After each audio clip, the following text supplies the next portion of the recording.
everybody's time because I anticipate an amazing conversation this evening. So first, my name is Stephanie Sears, and I'm the Director of the African American Studies here at USF. And on behalf of African American Studies, and I always have to remember the full name of the McCarthy Center, the Maleo T. McCarthy Center for Public Service and the Common Good. I really want to welcome you all this evening for what I really think will be an engaging, lively, and very informative conversation.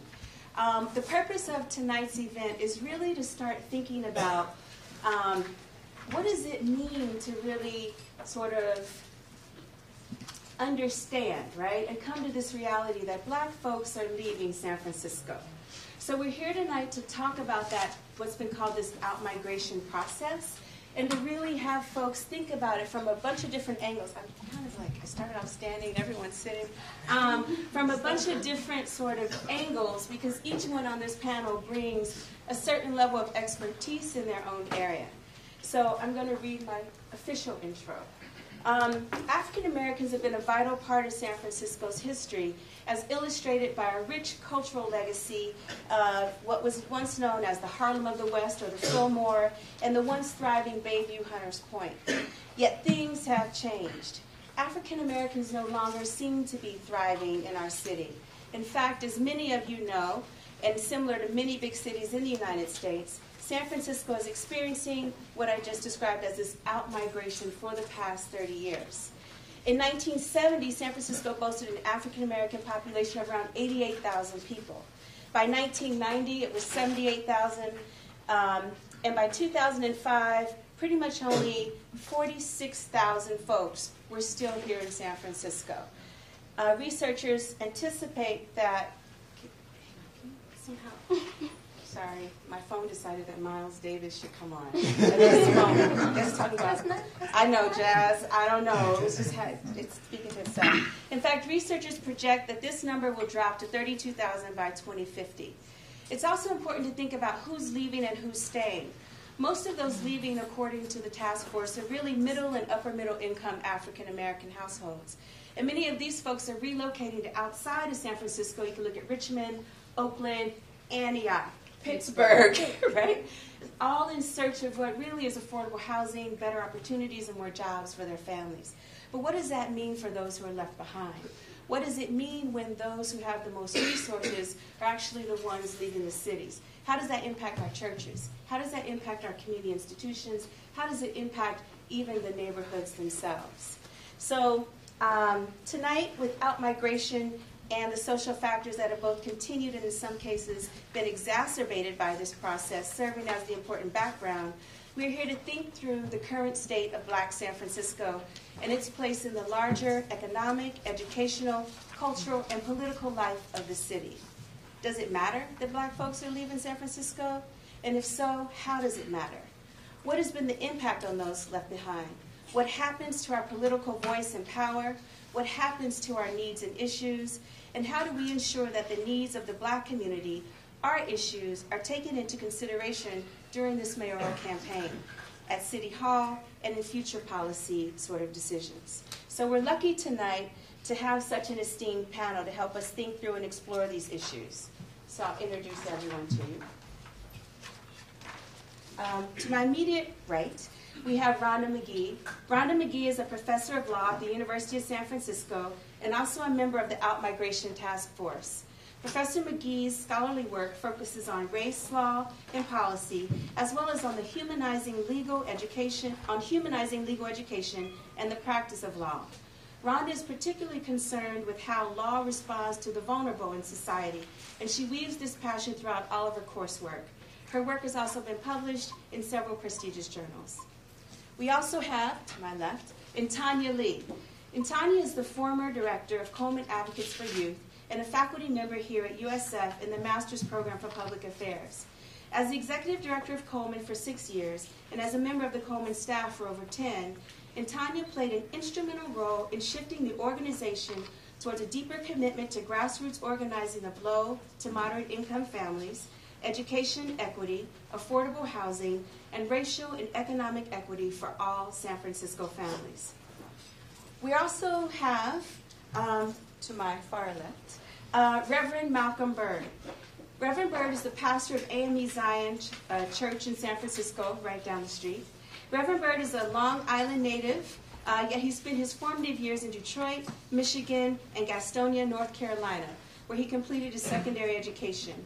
Reverend Byrd entered the ministry in 1998 at the age of 15. Reverend Byrd attended Livingston College, a historically black college in North Carolina, where he served as a presidential scholar, president of the Student Government Association, the NAACP, and a member of the Board of Trustees. He received his undergraduate degree in philosophy from the State University of New York with honors. He was also an undergraduate fellow with the Fund for Theological Education. Reverend Byrd considers himself to be a liberation theologian. We also have Professor James Lance Taylor. James is the author of the book Black Nationalism in the United States, From Malcolm X to Barack Obama. And he's an associate professor and the newly elected chair of the Department of Politics here at USF. Wonderful. For the past 2 years, a lot of work.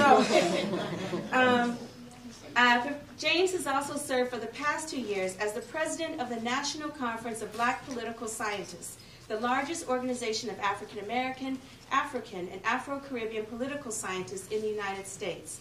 His scholarly work focuses on African American political history, black theology, as well as community empowerment. Finally, and at this moment, we have Malik Looper. Malik is a lifelong resident of San Francisco. He's been engaged in community and civic affairs in the city for more than 2 decades, working with and for city government and community-based nonprofit organizations. He's been a volunteer board member, appointed city commissioner, and elected member of the San Francisco Democratic Party.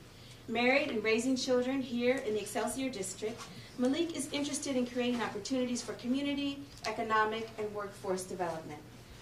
Finally, we have Malia Cohen, and she's on her way. Supervisor Cohen was elected in November 2010 to represent the residents of San Francisco's 10th District, which includes Bayview, Hunters Point, Potrero Hill, and Visitation Valley. As the District 10 Supervisor, Malia focuses on responsible land use and economic development, quality of life issues for children and family, and public safety. She also serves as the Vice Chair of the Land Use and Economic Development Committee, the Vice Chair of the Public Safety Committee, and Chair of the City and School District Committee. So that is our esteemed panel. So first, can we just give them a round of applause for being here?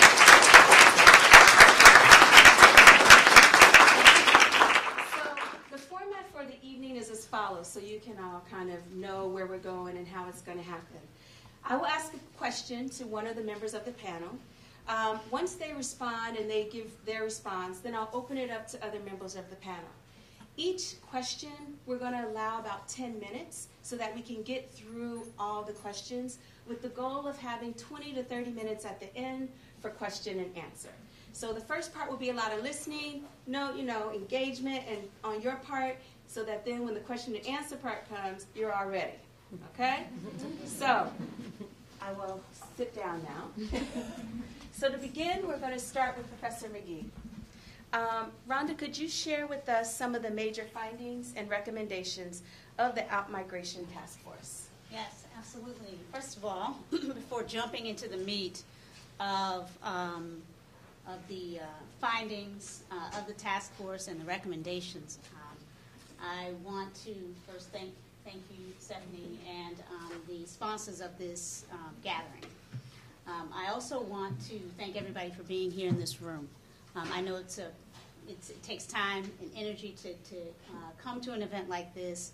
Your presence matters immensely.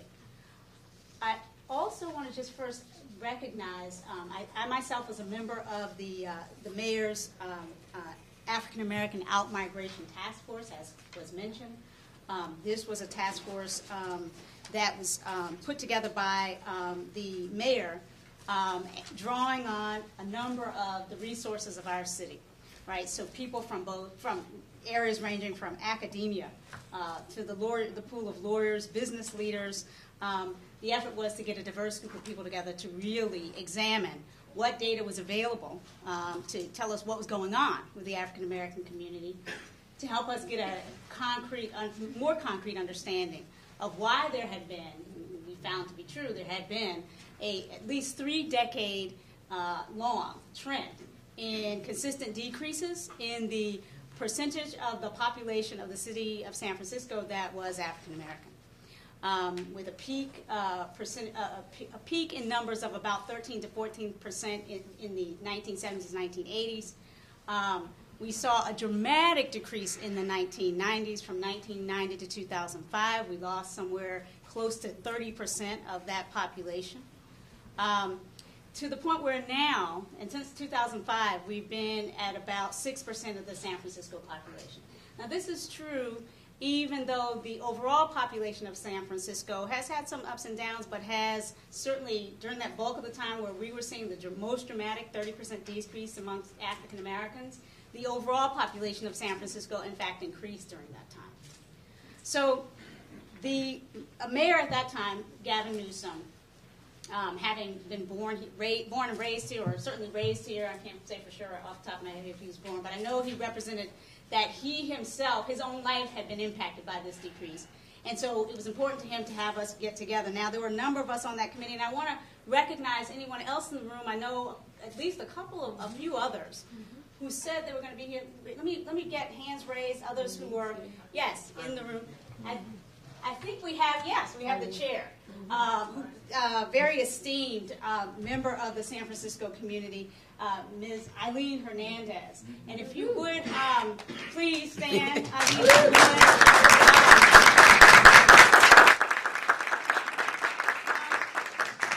those of you who may not know, Eileen Hernandez is really, we use the phrase living legend, but she really is a living legend. Yes, I know. Right, but she's a magnificent leader in social justice and a civic leader that without whom we wouldn't be here. So I really want to appreciate you for the work that you did. So getting to the meat of it. As I indicated, we were gathered together to really examine what could help us explain this trend and ideally how might we best stem that tide.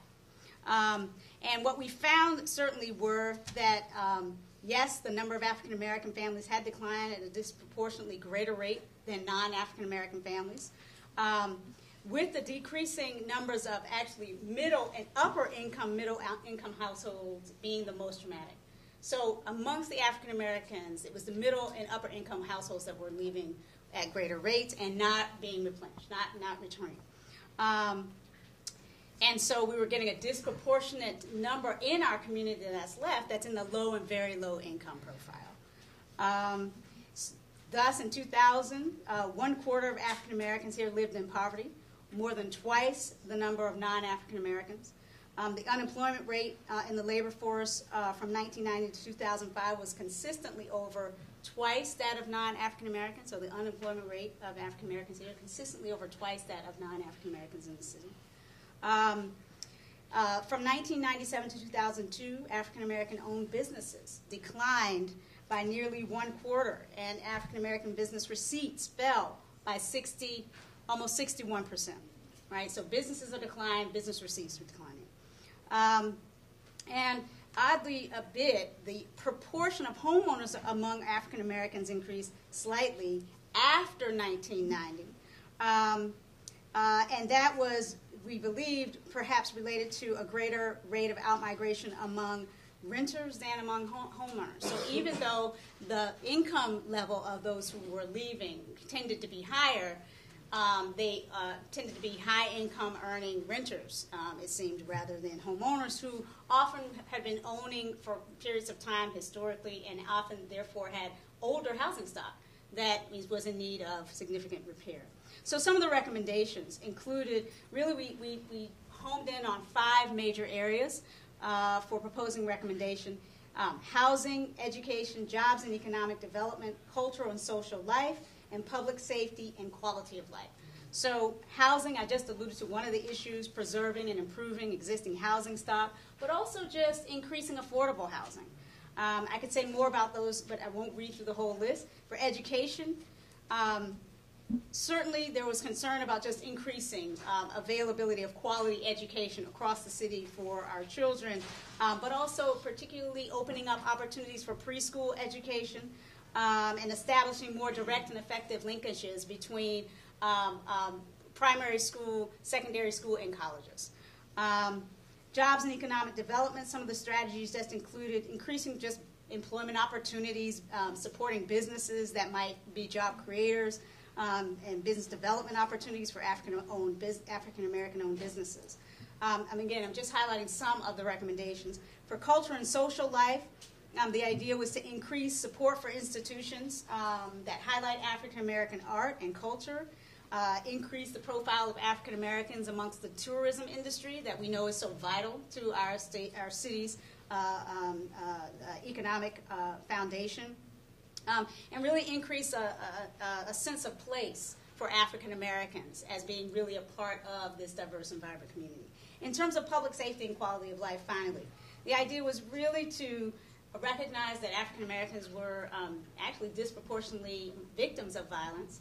And so increasing support for victims of violence, funding violence prevention and stabilization programs amongst families in distress, and just basically trying to improve the relationship between the police departments and the citizens of San Francisco. So those were the key findings and some of the recommendations. I commend to you the full report. It is available online for free download as a PDF. It looks like this. You'll see it. But it's available for you to peruse to see in greater detail if you'd like that. Okay. Can I ask you a quick question? Sure. So on this task force, yes. What is it about, why is it so important to keep African Americans here in the city? I mean, if folks are going out to get a job, to go out to get a house, what's being lost? Well, it's a very good question. On the one hand, there's some positives that we can point to in some of this out-migration. People are choosing to go where opportunities exist, where education is better for their children. And those trends, to put it in a broader context, are consistent with some national trends that we've seen with African Americans who, once they become more stable, more economically sufficient in urban areas, migrating outward. So what's happened here in San Francisco, in that sense, is just consistent sociologically with broader trends. But I have to say, as a person who actually lives here in the city, has lived here since 2000, and has made it my business to both work here, live here, contribute to the community, go to church here, I deeply feel the absence or the sort of sense of distress that the African American community faces. This is a wonderfully diverse and vibrant city. I absolutely love it for a lot of reasons.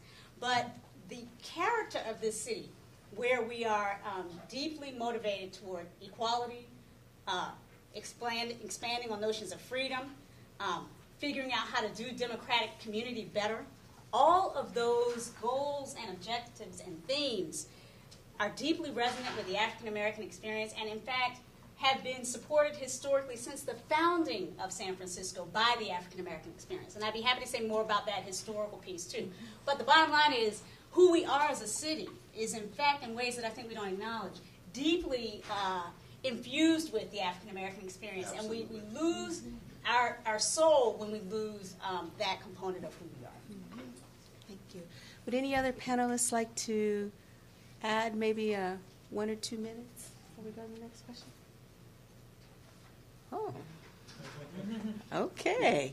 Making my job easy. All right.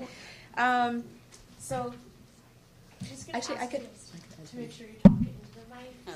And you can move a little closer. Yes. Wow, this is so heavy. Good evening, everyone. Thank you, Professor McGee. One thing I wanted to add is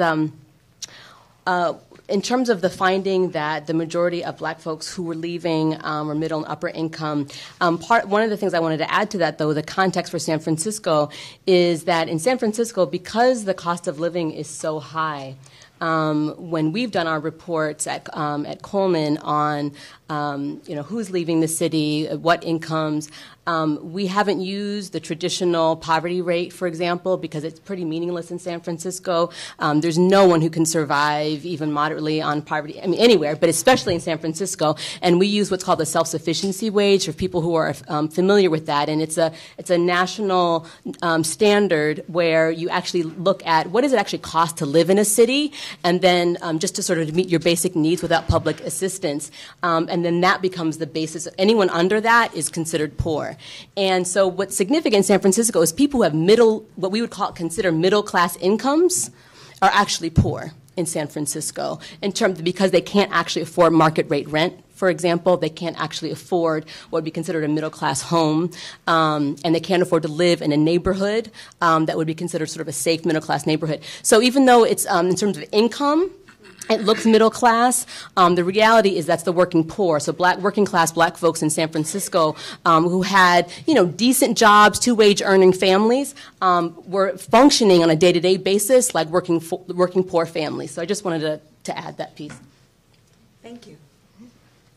So our next question, I have to speak right into the mic, is for Mr. Malik Looper, and it involves two topics. So two areas identified by the task force were housing and economic development. So given your considerable experience in Bayview Hunters Point as the ED of Literacy for Education for Environmental Justice, as being on the board of Bayview Hunters Point YMCA, and also at the Opera House, could you address what you see are the opportunities and challenges for that neighborhood, and particularly for its African American residents with the redevelopment project that's going on there? Sure. Can you hear me now? All right, so you can hear me. First, I want to say thanks a lot for letting me come and participate in this discussion. It's an important discussion, one that we've had over the course of years, but never in front of a microphone. At least I haven't participated in those discussions. So it's very time. In fact, it's overdue. I also want to say that I don't represent previous employers or places that I've been a volunteer with. I'm speaking as a private citizen. I'm born and raised in San Francisco. I'm raising children here now, and my opinion is my opinion. So having said that, I'm going to tell the truth. Hello, Ms. Hernandez. Oh, my goodness. For those of you who don't know who I am, or my family has been very involved in social justice issues in San Francisco. Ms. Hernandez probably knew me when I was a little child, so I'm 42 years old, so she's been around. Yeah, when she was 31, she met me. And my mother, my stepmother, she's an alum here. She graduated in 1972. So I have roots here. So as it's been referred to, there is this fabric. The city has a long history. It touts its diversity. When I talk to my friends and family from other parts of the country, I say, man, this is the place you want to be. I get up and I go to different parts of the country and even the world, and there's nothing like what you've seen in San Francisco. And that's kind of past tense. So let me just get on to the report itself. For those of you who don't know, the issues that are reflected and the recommendations in this report kind of echo previous reports. So the condition of the African American man, the family, the business community, a lot of these things that we're discussing today are matters that we were discussing 3 decades ago. So that's very disheartening for me. I spent some time thinking, what kind of hope can I bring to a discussion like this? But I have to tell you, it's not a pretty picture. But there's always hope. So having said that, I think when I think about this, just the topic of the discussion, I think it's the state of San Francisco. The state of Black San Francisco, misnomer. I mean, we can't say that anymore. It's difficult to say that anymore. It's difficult for me to say that. One thing that I can say is a lot of these indicators, the situations and circumstances that we're talking about affect people across race. So there's this, there are certain people in economic brackets, class, who are really struggling to get here, stay here, raise children here, thrive, et cetera. So I'm trying to think about, we're all in this boat together. It's kind of a simple way to put it. The task force, but having said that, the one thing that really stood out to me in that report was it said all these reports took place, and what it needs to happen is that there needs to be some action, that it's not just, it's great to have a plan, but it needs to be implemented in some way, and that there needs to be some accountability, and that's something that's not going to happen if government governs itself, polices itself. So having said that, again, we're talking about big ticket items, housing and economic development. It's not just one community, it's not one neighborhood. Affordable housing is important for many people. I own a home in San Francisco, and I consider myself to be working poor. For what you spend money for here, but that's another story. I'm grateful to have a home. I'm paying my mortgage and not someone else's. So I know what it is to be a renter and to pay somebody else's mortgage and live in circumstances that, they wouldn't. So government. The way that this government has been focused on housing and economic development is taking, mostly federal and some state resources to preserve housing, to develop housing, also to create job opportunities for people who employ people in San Francisco. The two main agencies, actually there are three that come to mind. One is the Redevelopment Agency, the Mayor's Office of Economic and Workforce Development, and the Mayor's Office of Housing. Those three organizations or agencies kind of represent the drivers of the city and county of San Francisco's neighborhood revitalization strategy. So having said that, redevelopment is not the solution, in my opinion. I think it's a tool, that it is a strategy, and that it can be helpful for removing blight. But again, I just want to break out of the Bayview Hunters Point mold, because the Bayview Hunters Point mold doesn't take into account the whole of the black community. Because we don't have these large pockets anymore, our community is dispersed across neighborhoods and identifying different communities as well. But redevelopment is not just Bayview Hunters Point. I think we ought to be looking at the southeast sector of San Francisco, and what you'll notice is the public housing is in the mix too. Redevelopment areas. You've got Bayview Hunters Point. You've got the Hunters Point Shipyard. You've got Mission Bay. You've got anywhere where there are black people, where there are poor people, redevelopment is. And if it's not the redevelopment agency, it's marshaling resources to affect public housing developments. So Visitation Valley, Sunnydale Project. I don't know how familiar you are with San Francisco, but the African American community, I call them islands of poverty. Those are the areas that have been targeted for revitalization. What's the impact of redevelopment? Redevelopment is about quote-unquote revitalization. And when you look at the word revitalization, it's like breathing life in. You know what I'm saying? Breathing new life into a community.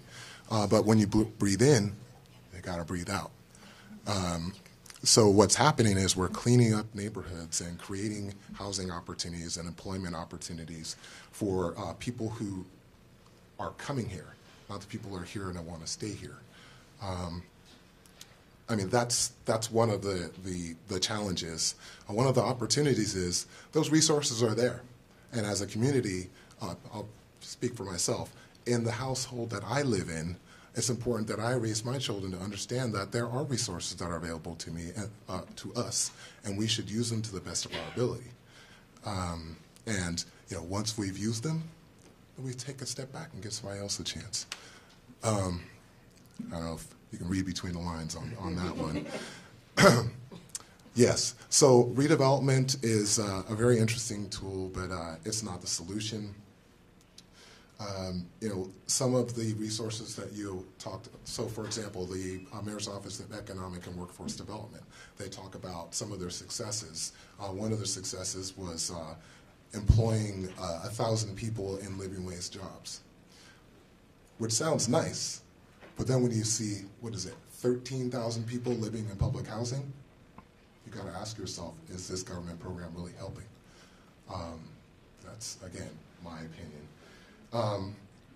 Yeah, so the impact of redevelopment, I think, and the positive aspect is if you've lived in Hunters Point, in '87 I lived in a place called Mariners Village, which is right up against the Hunters Point shipyard.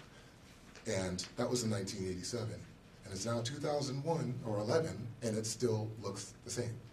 So while politically it's a hot button issue, and people don't want to touch it and say redevelopment's a bad thing, ask the people who've been living next to that empty, my goodness, talk about blight. Imagine having lived there. Imagine being an African-American man, woman, or child, and knowing that your history was on the other side of that fence. That generations of people came to San Francisco to work in those shipyards and fuel this country's economy, and then to see the government pull up its stakes, move away, and leave the people who came here and created their own families and contributed to the fabric of this community just to be gone. So that's a problem. One of the challenges of redevelopment is an opportunity is that there's a lot of public participation. That's really the opportunity. If you want to know what redevelopment is and how it can be used, whether it's been successful or not, there are so many different community task force, work groups, etc. And they're all focused on this. Anyone can come participate. I go to some of those meetings sometimes, and they're empty. So really, there's no reason to not understand what's going on in terms of redevelopment if you're not participating. But the challenge is, what are we looking at? 1974, that was the closure of the shipyard, and it's 2011. So anyway, decades of discussion. So the thinking about the people who have been here and fighting the fights for decades and fighting that fight for 5 years, 10 years, 15 years, 20, there's got to be some fatigue there. But I don't want to beat this one into the ground. I do want to say that San Francisco is a wonderful place. That again, diversity is what holds this city together, and I think that's part of the solution is, we have all these people who are running for mayor, and they're telling us how important the black community is, and they have all these ideas about what the city should look like.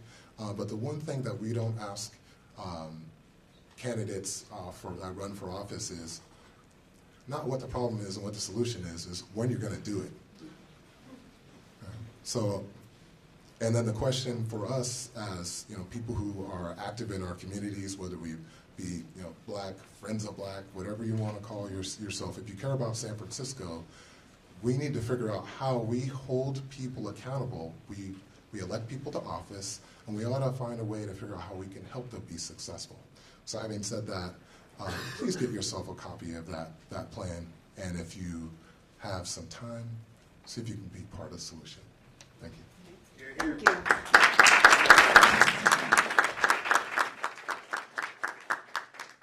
Is anyone on the panel, is anyone wanting to comment on or to follow up? Just real briefly. Malik, thank you so much. You raised the issue, very important one, of implementation. And we may say more about that, hopefully we will. But the task force specifically in its next steps identified the importance of really following up. And sadly, I think we haven't really held, not just the task force, but perhaps all of us, the whole city of San Francisco, hasn't held the government's feet to these implementation goals in the way that we should. So thank you. Turning our attention now to education, our next question will be for Antanya.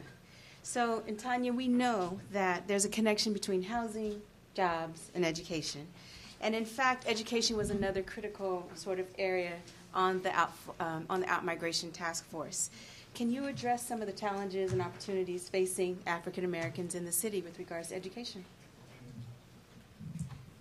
Sure. So first, I want to say a couple general comments, and I may fail to answer your question completely. But I want to give some general context first. So thank you for having this conversation. As Stephanie said, my name's Tanya. I'm the former executive director of Coleman Advocates. I just left just weeks ago, and I'm enjoying my new life as a non-ED, by the way. First, I just want to say, at moments like this, it's so important we honor our ancestors and just have a long view of where we've come from. It personally is the only thing that keeps me sane. I just think, Harriet, things are bleak, but, Harriet went out in the night and didn't know where she was going, and took our people, and, we've come a long way. And so I try not to be without hope. I also want to honor the Black San Franciscans who built Black San Francisco, who've been in the trenches, who were born and raised here. One of the things, as someone who's not from here, I've been here for about a decade, that I've heard so many times is people sort of saying, being proud of being born and raised in San Francisco, and sort of who are you if you're not born and raised here? And part of what I hear is people saying, have you walked in our shoes? Have you witnessed what we've seen? Have you been there to sort of witness and suffer with us the incredible devastation that has happened over the last 30 years? And so I just want to really honor the folks who have witnessed that and who have been in the trenches through all those decades and all that time. And as a relative newcomer, I know, I'm sort of trying to contribute my little part to the ongoing struggle. But, there's a lot of folks, many of them who aren't with us any longer, who gave incredible sacrifices to try to move Black San Franciscans ahead. And I always have to honor my mother, who, if it wasn't for her, I wouldn't be on this path. I was raised in a household where the worst thing you could do was interrupt her watching the news because she was screaming at Ronald Reagan. And so that should just give you an idea of the kind of house. That's the kind of house I was raised in. So anyway, started long ago.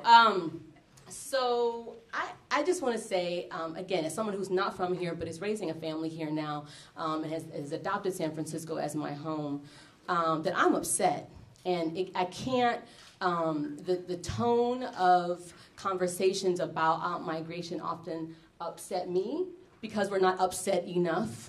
And honestly, I've spent the last 11 years working with young people and parents, developing grassroots leaders from the southeast of San Francisco, African American, Latino, Pacific Islander families who are trying to step up and make change in their community. And I've heard their stories, the situation facing Black San Franciscans is really quite a state of emergency, and I have shed a lot of tears. People talk about going to too many funerals, and the faith does get challenged. But I guess I want to bring a sense of urgency to the conversation, and say that the state of Black children in our education system is one of many, many, many indicators of how our city has failed our community, and to some degree how we have failed ourselves, but mostly how we have been failed. So I'm going to talk a little bit about some of the things that I've learned in my journey at Coleman, and then come to some sort of three main things I want to offer. So one is that San Francisco has the worst test scores for Black children of any urban school system in the state of California. Right. And people think, oh, how could that be in liberal, progressive San Francisco? There's the forces of gentrification have seriously impacted our community. Structural racism is alive and well in both the public and private sectors. And despite the existence of very well-meaning and often very liberal staff and people in our public schools, the fact remains that our children are being miseducated and are not being properly served. And the test scores reveal that, but you don't even need the test scores. You can just go to any school and see brilliant, creative Black children being told to be quiet, sort of being talked down to, disrespected, not loved. And I'm a total wonk. I'm a policy person. I study data, but on a basic level, What is missing is just that basic thing of our children need to be loved in our schools, given the suffering that they're dealing with every day, given the generations of trauma that our folks have experienced. They need the experience of being cared for, of being loved, and they are not getting that. I'm not saying they're not getting that at all. I'm saying overwhelmingly they're not getting that. And the few teachers and the few folks who do provide that love are just unsung heroes, and my hats off to them, but they are just being profoundly failed. 50% of black children are not graduating. Only 2 of 10 black children who graduate from San Francisco public schools graduate even with the credits that would allow them to apply to a UC or CSU school. So that means 8 out of 10 who do graduate, those who do graduate, are not even eligible for our public university system in California. And that obviously is completely unacceptable. Both of those statistics are completely unacceptable. And working with parents and students at Coleman over the last years, looking at the data, talking about their stories, their experiences, what they came up with is they could someone get me some water, actually?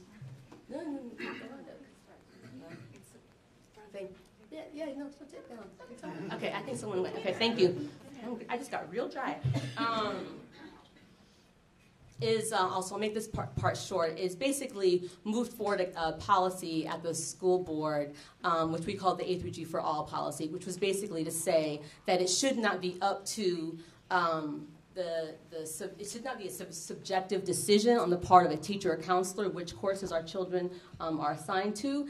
It shouldn't be the job of a counselor to say, you look like college material and you don't. And therefore, you're going to take algebra in 9th grade, and you're going to take some other kind of math that has no bearing on whether you will ever get to college. And not that college is for everybody, but our position and the parents, based on the position of the parents and the students, was that everybody has the right to be prepared. And then they can make the choice for themselves. But the fact that folks are being denied the opportunity, denied that choice, the choice is being made for them, was wrong. And so they fought and won over a period of time a new policy in San Francisco that says that all students must have access to the A through G. They're called the A through G classes. Algebra and English and et cetera, must have access to those. And now the fight is to make sure that the district is providing the resources to students so the students will all be successful in those classes. That kind of organizing, where it's really from the communities most impacted by policies, is the kind of thing we need more of. And I'm not just saying that because I was part of that, but just generally in our nation and in our communities, we need more political work that's driven by the people most directly impacted, and the sort of representational politics that we've had historically, where we've sort of left it up to a few people in our community to represent us, often more middle-class folks, often folks who are more respectable than just the folks from the hood, speaking for themselves, is not an option any longer in San Francisco, because the folks who are struggling are the folks from the hood and have the right to speak for themselves and come up with policy solutions for themselves and build power for themselves. And so I would just say the things I want to offer in terms of what I learned from some of that organizing experience at Coleman, 3 things that are needed both in our schools and just generally. I talked about love. It seems silly for me to say that, but really. No, it doesn't. And so transformative love, transformative policy. It's not enough to go and tutor children, provide additional sort of resources to deeply under-resourced schools. We need policy changes that are actually going to transform what actually is taught in the schools, how teacher education programs work. We need policies that are going to transform our discipline policies so that our black men, young black boys especially, are not being pushed out of school and never got given the opportunity to even be in class, to get an education. Those are policy changes that need to happen. We need, just to say it seems maybe out of context to mention this in this room, but we need to get rid of the negative parts of Prop 13 and have structural tax reform in this state, because we need to fully fund our education system. That is a black issue. Progressive taxation is a black issue. And because our future, without decent public schools, we're really lost. And we need to at least get back to pre-Prop 13 days if we're going to move forward. So we need transformative policy and investments. And then we need transformative power. And I just, I've had many conversations over the years here in San Francisco with some people in this room about the need, one, for more grassroots organizing in our communities where people most impacted are themselves leaders, but we need a new generation of leadership. We need folks to step up. We need Sister Cohen to set up. We need this new generation of folks to step up and provide some new leadership that is independent, that's progressive, that's social justice minded, and that is accountable to the community. And that we have lost that in the last era, and our future depends on a new generation of leadership stepping up. Thank you. Thank you.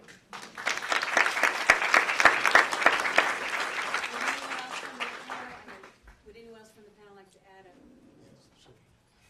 Yes, I'd like to add on the leadership part. There's definitely some room or a need for new leadership. Just an observation, I worked for 2 mayors, and what I learned was that a good number of people who people look to as community leaders in the Black community tend to work for government, or I'm speaking from experience, run nonprofit organizations that receive government money. So you're put in an awkward position because you can care about your neighborhood or your community and step up because you feel like there's a void that needs to happen. But once you step into that void, you've got a muzzle on yourself. Or it's a conflict. It's very challenging to see a community represented by people who can't speak up or challenge government. Corey. Okay, so we're going to keep moving. Reverend Byrd, your church is located just down the street in what's now called NOPA. It's all fancy now, north of the Panhandle area. And it's also experienced sort of pressures of gentrification. How has the community been impacted? And can we continue to speak of a Black community in San Francisco? And if so, what does this look like? I know that was a lot of questions. Thank you, Dr. Sears, and good evening to all of you. I should tell you it is a very dangerous thing to give a Black preacher a microphone. No one in this room knows what I'm going to say. I could say anything. It was Adam Clayton Powell who said that he didn't think that even God could control a Black preacher. In some cases, that's correct. The first thing I wish to share regarding this question tonight is that I am completely against the acronym or the term NOPA. Completely. I don't want to be personally cerebral about this issue, but to me the term doesn't even exist. It's a fragment of my imagination. When you treat a people as if they don't exist, you have robbed them of the most important component of being a part of the human family. It was Benjamin Elijah Mays, late president of Morehouse College, who said, "It's not that you call me degrading terms that bother and baffle me and keep me up at night. It's not even that you have relegated me to a backdoor entrance or to a separate water fountain. But when you treat me as if I don't exist, that is the worst thing you could ever do to me or my people." And by renaming the Western Edition NOPA, real estate investors, individuals in government, and potential stakeholders robbed this community of its identity. I would say that, as we know in this room, it's very difficult to sell a renovated $1 million home in a community that's associated with black people. No one wants to live around black folk. They tell me we make property value go down. But that is the truth. That is what we say. It's hard to sell a $1 million home in a black community. So what do? You change the name, and you act as if those individuals with a darkened hue are not there. And if you treat them as if they are not a part of the community, or if you treat them as if they are not wanted, ultimately they'll find somewhere else to go where they are. That has been the case in this particular neighborhood. Now, for the record, some of the individuals that have left this neighborhood left willingly. Mother or father perhaps died, left a child at home. They sold it and moved elsewhere. However, there are those who decided to leave because they could not find a reason for which to stay. And that is a huge, huge problem. Let me give you some quick numbers, and then I'll tell you how it has affected my congregation. I serve as pastor of one of the 3 oldest black institutions west of the Mississippi River. The first AME Zion Church was established in 1852 by slaves who ran west rather than to run north. In 1903, our congregation, which was located at 806 Stockton Street, which is now Chinatown, in 1903, had a membership of 1,100. In 1903, black congregation. In 2011, I checked before I came over here so I wouldn't be lying. I asked my administrative assistant, how many members do we have? We have 193. 160 years of history, 193 members. Now, for the record, it could have been bad sermons that caused the members to leave. I don't know. But I know one thing. The black community pre-1906 earthquake was large and vibrant, probably more vibrant than this community that we have now.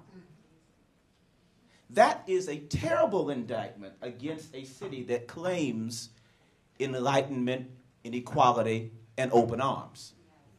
That is a terrible, terrible thing for this city. My wife and I moved here 3 years ago from New York. Honey, raise your hand. You in the back. Okay. So you all in the back, be sure what you say about me. That's my wife back there. We were enticed to San Francisco because of what we had heard about this city. We were enticed here. We just knew that I didn't have to march anymore. I didn't have to. I'm serious. I said, you know, I'll leave the marching in New York. I didn't have to protest anymore. You know, I didn't have to be actively engaged in social justice. This is San Francisco. And when I came here, Mrs. Hernandez, I was completely surprised at a city that is billed as equal, that treats black people as if we don't exist. My God. As a New Yorker as well, I agree. Thank you so very much, madam. So what does that say to us? What does the black community look like? If there is a black community anymore. Well, first of all, the black community looks like this room. Number one. We cannot be identified as in some places as Harlem or Bedford-Stuyvesant, Brooklyn, as communities where everyone, as you mentioned earlier, lives in the same area. Our community crosses various highways and railroad tracks. We now have to decide, are we community-minded enough to remain connected even if we live on different bus lines? We have to ask ourselves the question, Are we committed to building what Dr. King talked about, beloved community?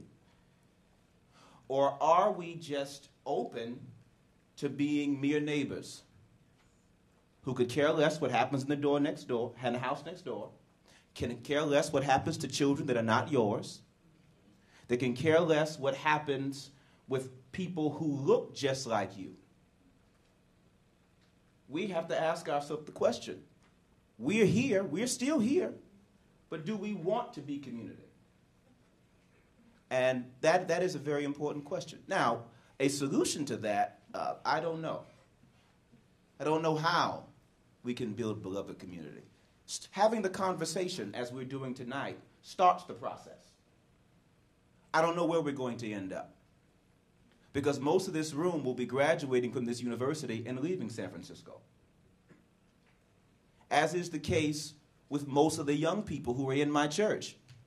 They're going away to Livingstone, they're going to Fisk, they're going to colleges all over the country, and they have no plans in returning back to San Francisco. Why? Why are you here?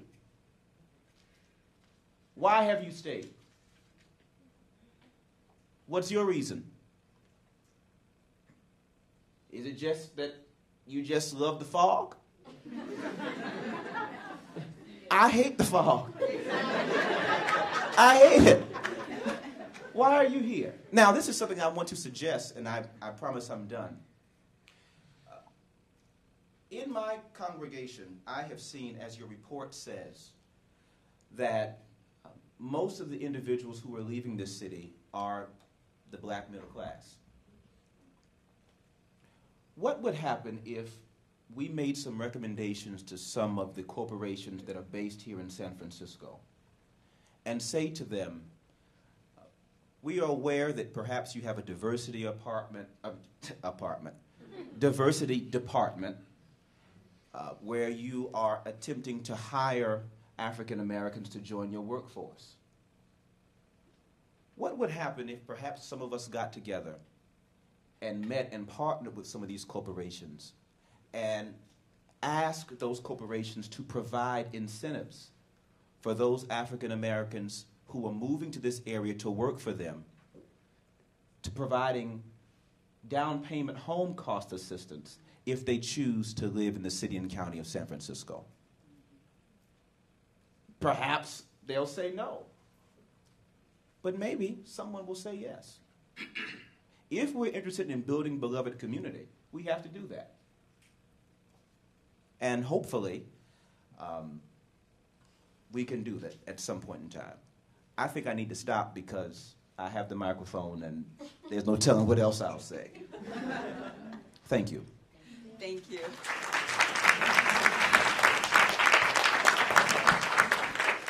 Would anyone else on the panel like to add in a little bit?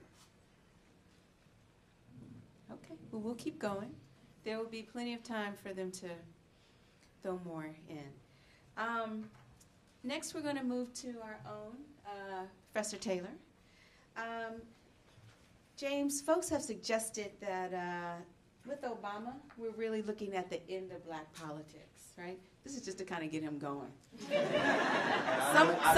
Some of these things I put in here just to get some reaction.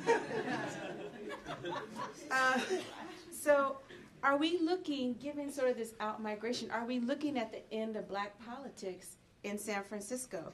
Can we even talk about the existence of sort of unique black interests? Or are we really talking about class interests? Right. It's first of all, I want to thank Corey and McCarthy Center for having this event and having us all here.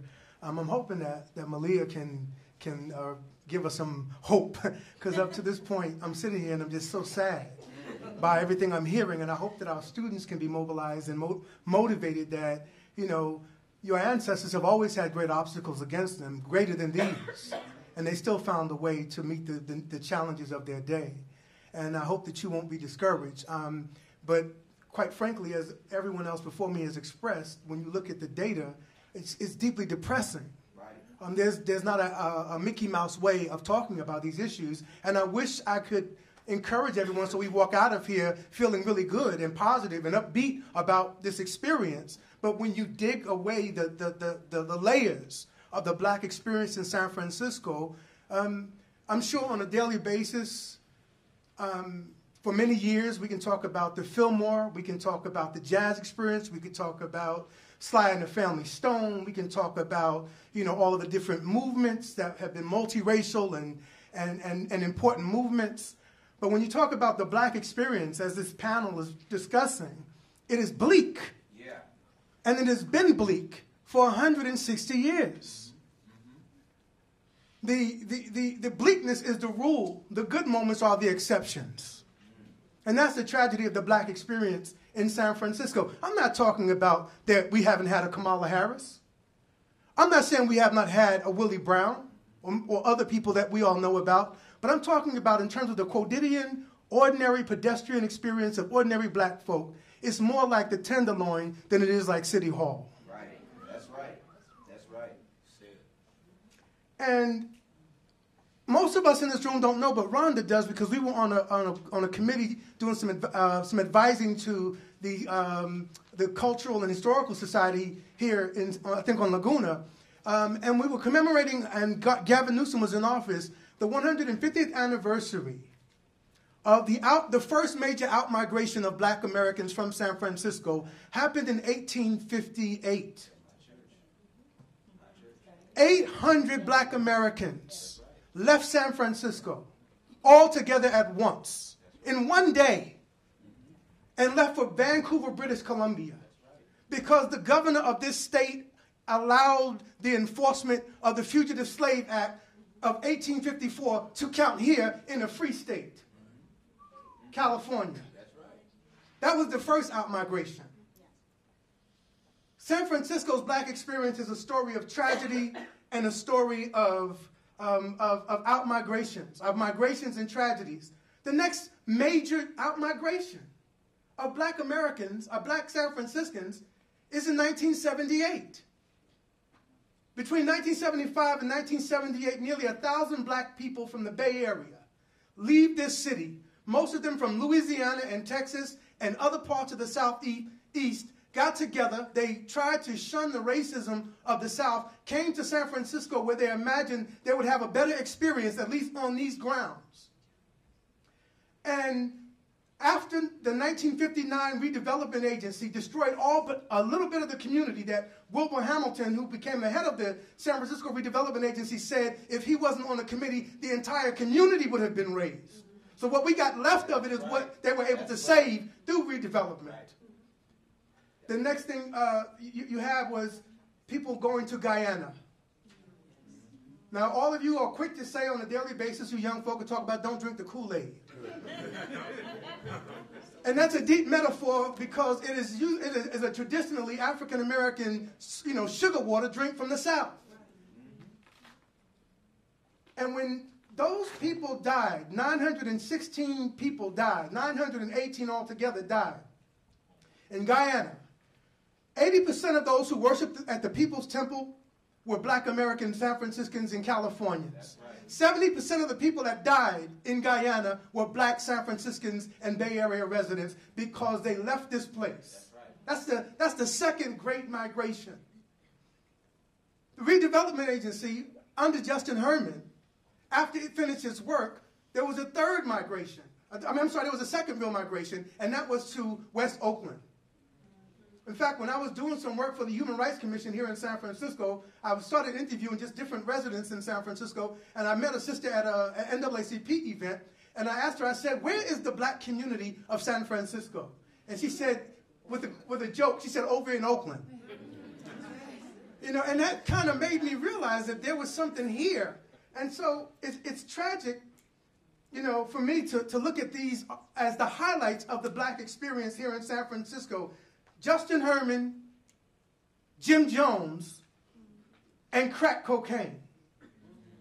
Because crack did what the other things couldn't do just a few years later. And I agree that Prop 13, also happened in November of 1978, right when People's Temples happened. In fact, I'm writing a book right now called People's Temple, Jim Jones and Black America. And when you get in there and see what happened, when you realize the way in which things functioned, you realize that Jim Jones is really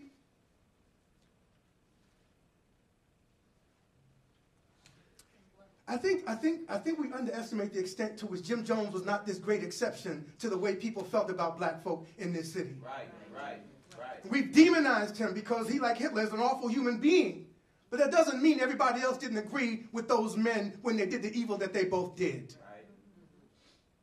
This might be tangential, but there weren't 6 million Jews in Germany. There was about 900,000. Where did the other 5 million come from? And when you look at what happened here in People's Temple in San Francisco, you realize that the political establishment, most of it the Democratic political establishment, delivered up those black folk to Jim Jones and led them to their tragic deaths. And so this is hard for me. In the 1980s, after the dislocations, the African American community organized, and they tried to formulate something called the Real Agenda. And they put this before the supervisors, Board of Supervisors in 1985, and said, these are our issues. The same issues that Hamilton Boswell, that of Frederick Haynes III, that all of the black preachers of the churches here in San Francisco throughout the 40s and the 50s, which was the high point of black politics, was the 1940s. That's right. That's the high point. You can talk about Willie Brown's mayoral election. That was more of a machine phenomenon than it was a black politics phenomenon. We might be able to talk about black protests in the civil rights movement, and community control in black power. That's important too. So maybe those 3 phases: the early pre-civil rights era, the civil rights era, and Willie Brown's election. But when you get down to the rub, when we're talking about ordinary people, when the local communities asked for a consideration of the issues that mattered most to them, they were the same issues that this task force has talked about: housing, residential segregation, job discrimination, education policy, police brutality, and all of these issues have been constant. When you talk about this idea of Sophie Maxwell, when she was supervisor, brought me in to work with the Human Rights Commission, and we looked at these issues, and we wrote a report, and it was called Violence in Our City. Violence in communities, violence in our city, and violence in communities of color in San Francisco. And we talked about the fact that the Real Agenda was now, this is 2001, the work with the Human Rights Commission. We're looking back 20 years at the Real Agenda, backwards. So in 2001, we're looking at the 1980s Real Agenda, which was to address issues from the 1940s on up to the 70s. And in 2001, the Real Agenda was still unfulfilled. So here we are tonight, 2011, with a task force telling us the same thing. And the irony is, people, that San Francisco's black experience is not very different than the black experience for people in Newark, New Jersey right now. Right. San Francisco is Detroit. San Francisco is Oakland, which is also losing its community. San Francisco is New York and Chicago. And yes, as Reverend Bird said, some of this is voluntary for opportunities, educational opportunities, better housing, affordable housing. But it's also part of, I think, a long-term intentional project to rid major cities of their black and poor populations. This is a master plan. And when Truman said in 1949, go redevelop, instead of them making it so that everyone could participate and partake of the fruits of this idea, some people decided, like they're doing right now, let's eat all the cake and give the rest of them some crumbs and let them fight over the crumbs. And so here we are today in the reality where San Francisco, Oakland, New York, Chicago are all losing their populations. Places like Atlanta, Charlotte are gaining black populations, which bodes well for a new kind of black politics. San Francisco's future in terms of politics, it'll be interesting to see, because black folk in the West Coast have always been an overwhelming minority, and they've managed to get political incorporation anyway. Right before the first wave of black folk, after the slave wave. You had about 18,000 people here before World War II. And people were able to, rise up and acquire a modicum of equality and fair treatment in this city during that time period, a modicum. And so what I think might happen, depending upon ranked choice voting, what we've seen over in Oakland, where Gene Kwan was able to manipulate the system there and beat it. So Malia, we hope you run one day. We've seen that there are issues of at-large versus district elections that are more or less favorable to minority communities in cities like San Francisco. But I do think also with the emergence of this new elite kind of black leadership represented by Barack Obama and DeVale Patrick and Kamala Harris and Arthur Davis and Adrian Fenty, is that they can try to adopt a de-racialized kind of politics like Willie Brown did and win in these non-minority majority districts like Los Angeles, Philadelphia, Chicago with Harold Washington, and even, of course, Los Angeles with Tom Bradley. So it is possible. The fact that the numbers of black people are going down in the city and county of San Francisco does not foreclose a competent black politics. I just think that black San Franciscans need to have no permanent friends, no permanent enemies, just permanent interests, and mobilize around those permanent interests. If education, housing, police brutality, and these other issues are what matters, and apparently they have always mattered and always never been addressed, then African Americans need to form coalitions in this hyper-pluralistic city where we got all these issues. Even bike riding is a movement in San Francisco. So we can organize with bike riders if we have to. Black folk riding bikes through San Francisco.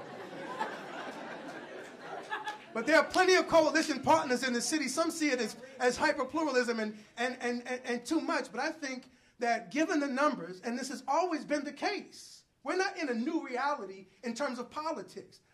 Black West Coast people in Vegas and in San Francisco, Los Angeles, the West Coast cities have always been an overwhelming minority.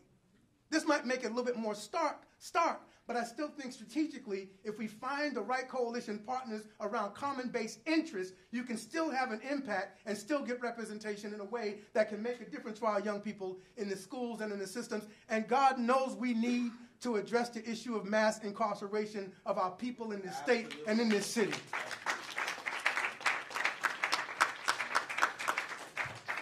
Thanks, James.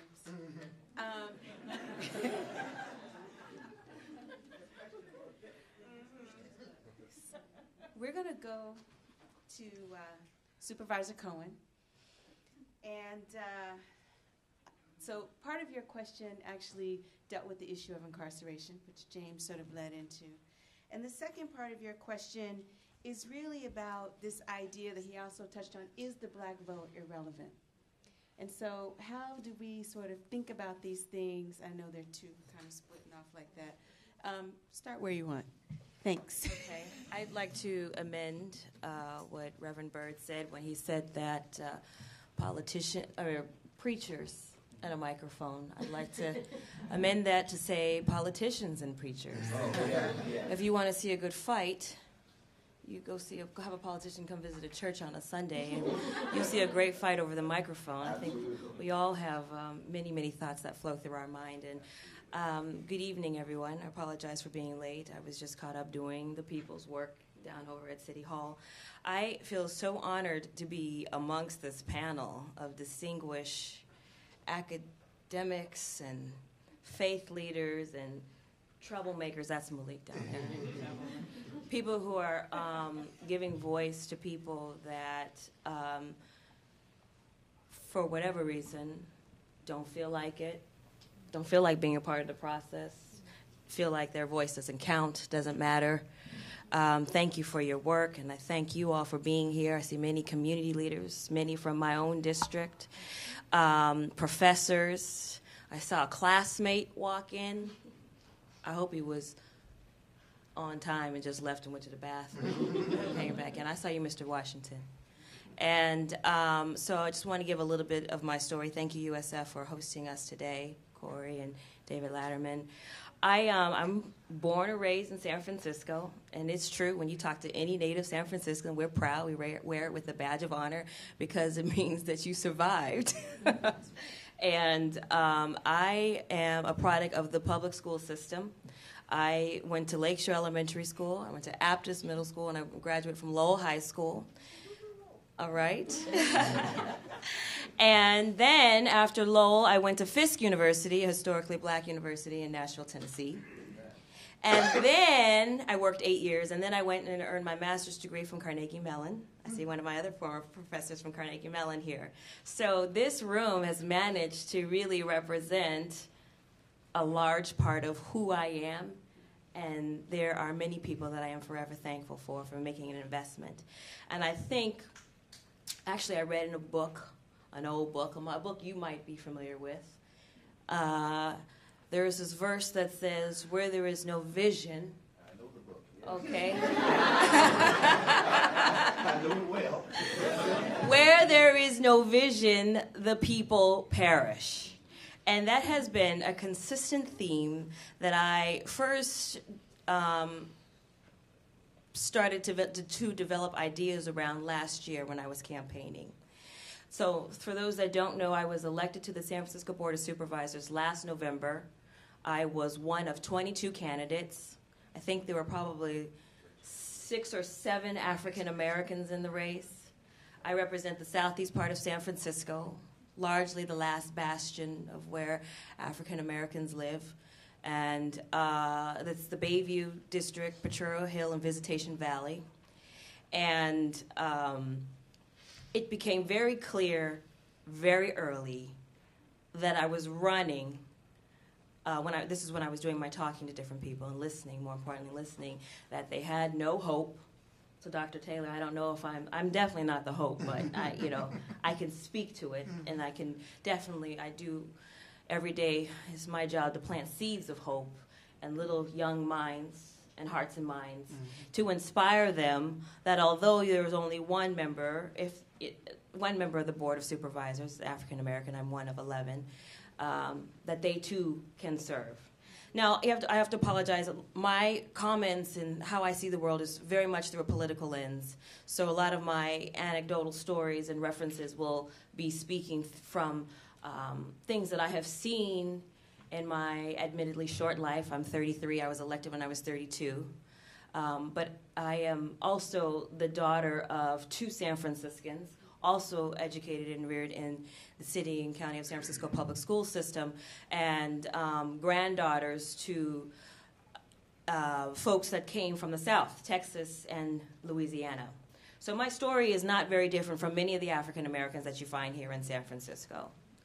And there's different variations. I mean, I have family members that have been institutionalized due to incarceration, and I've got family members that have, by some, I think, by the standards, regular American standards, have made it, own a home and a car and raising some decent kids. Some of my little cousins, not all of them are good.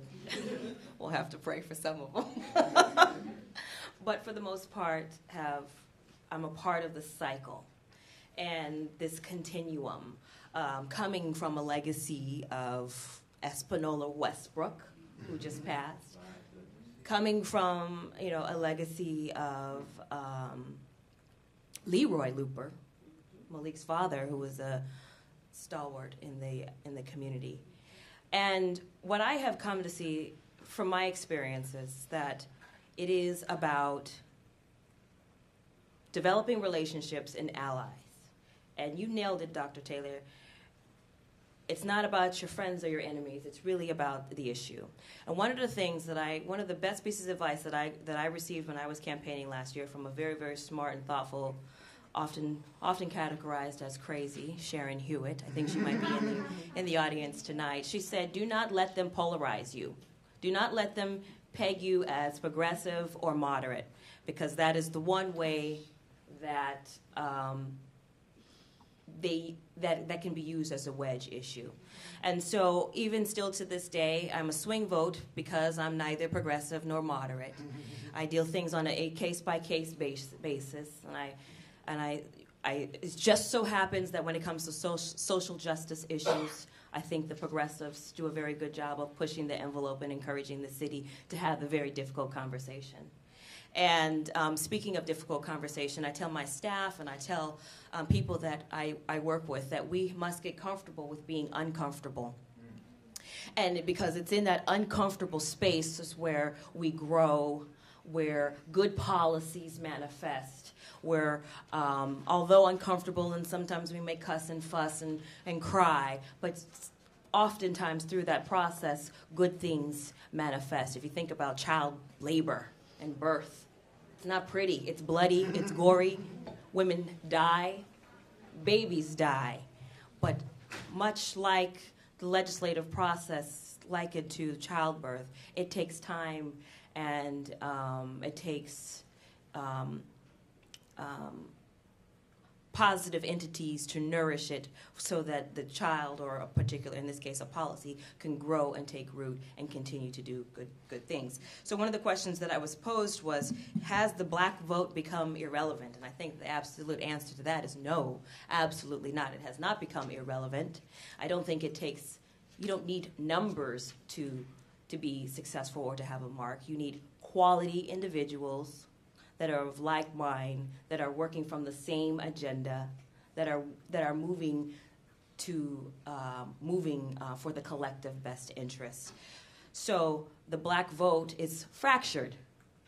And I will give you a story. Last year, as I mentioned, I'm campaigning, and there was a big frenzy about, I'll be frank, since we're in the room with family, you know, we don't want to lose the seat. District 10 seat, it would be just terrible if San Francisco couldn't elect an African American.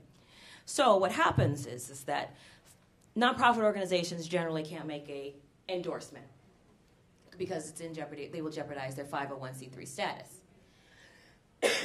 A lot of the African Americans in business are not necessarily in strong leadership positions to where they can say, here's a candidate, go forward. So that leaves you the clergy. Right? You have the clergy.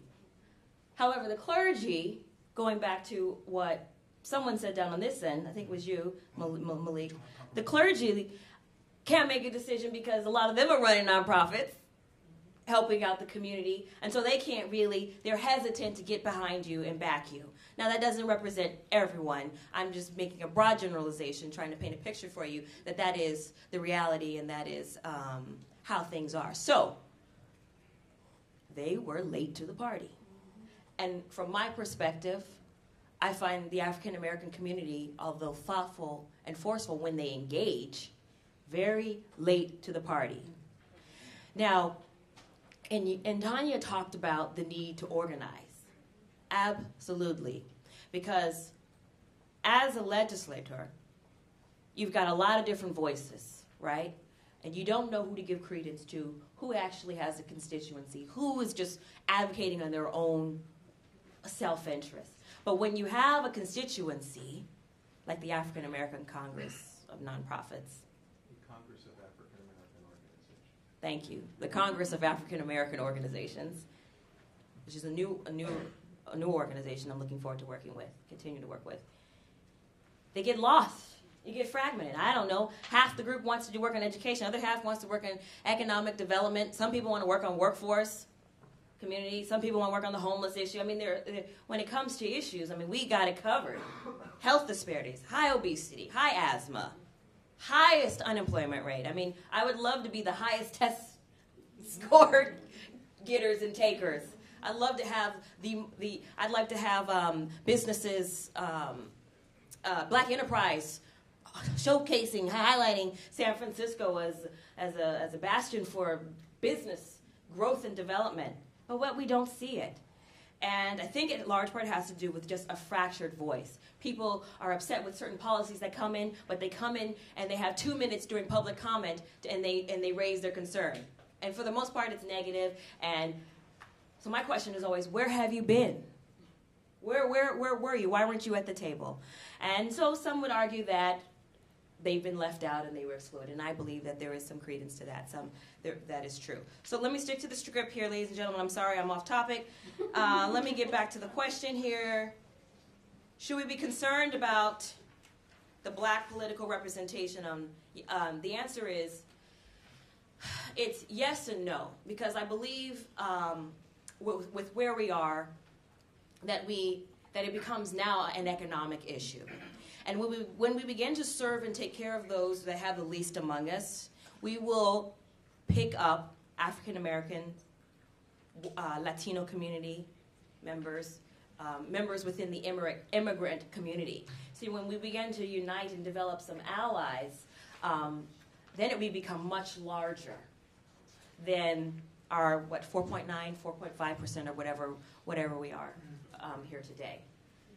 So I'm going to stop there.